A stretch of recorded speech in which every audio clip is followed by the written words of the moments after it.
দুরুদ, ইস্তেগফার, দোয়া ইউনুস, এই তিন আমল পাশাপাশি ইয়াজাল জালাল ওয়াল ইকরাম, এই চারটা জিনিসকে এমনভাবে ধরছে, বিশেষ করে দুরুদ, স্পেশালি সারাক্ষণ দুরুদ। আল্লাহ রাব্বুল আলামিন এমনভাবে সহযোগিতা করেছেন, এমনভাবে উদ্ধার করেছেন যে কল্পনা করলে অবাক লাগে এখন যে এটা কিভাবে সম্ভব।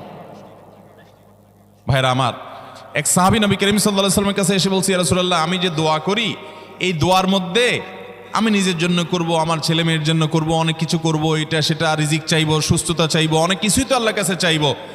আপনি তো আল্লাহর রাসূল, আপনার জন্য দোয়া করলে আমাদেরই লাভ, একবার দোয়া করলে আল্লাহ 10 বার রহমত নাজিল করবেন, তো আপনার জন্য আমার দোয়ার ভিতরে কত পার্সেন্ট রাখবো?